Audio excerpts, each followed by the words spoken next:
इन पर अनेक नेताओं, अधिकारियों, संस्थानों पर झूठ बोलने के गंभीर आरोप है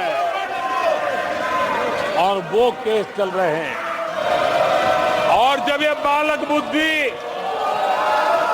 पूरी तरह सवार हो जाती है तो सदन में भी किसी के गले पड़ जाते हैं।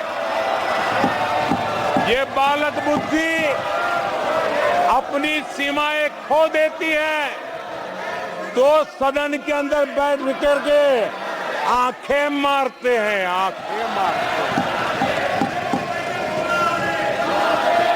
इनकी सच्चाई आदरणीय सभापति जी अब पूरा देश समझ गया है। इसलिए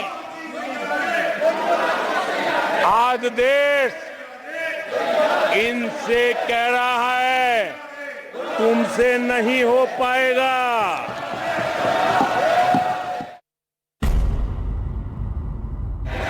मैं भी देश के हर विद्यार्थी को, देश के हर नौजवानों को कहूंगा कि सरकार ऐसी घटनाओं को रोकने के लिए अत्यंत गंभीर है और युद्ध स्तर पर हम अपनी जिम्मेवारियों को पूरा करने के लिए एक के बाद एक कदम उठा रहे हैं।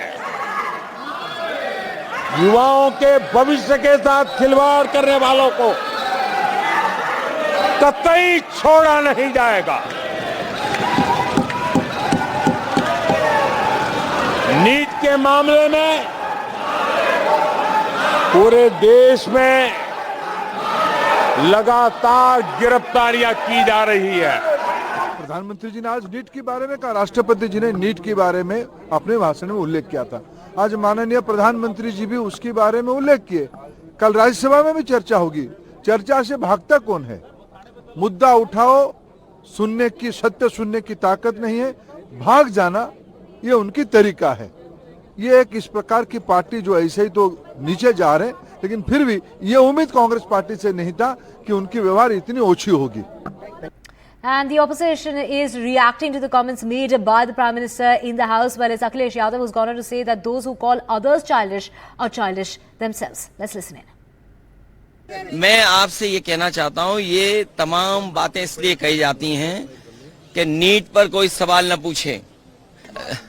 जो बालक बुद्धि बोले वो खुद बालक हैं। राजनीति में बालक इसलिए हैं कि जब जनता चुन करके भेजती है तो उनके बारे में किसी को टिप्पणी नहीं करनी चाहिए। और बालक बुद्धि अगर कोई है तो सरकार में लोग होंगे जो अभी भी देश की समस्याओं को नहीं समझ पा रहे हैं। देखिए, उनका पिछले 10 साल से जो भाषण है उसी में थोड़ा शब्दों का हेरा फेरी है। कोई खास बात तो उन्होंने कहा नहीं, उन्हीं बातों को दोहराया है जो हर राष्ट्रपति के अभिभाषण के बाद वो बोलते रहे हैं। तो मुझे तो घुमा फिरा के ये लगता है कि कोई बहुत ऐसी बात उन्होंने नहीं कहा जो सही मानों में देश के लिए, समाज के लिए कुछ हो।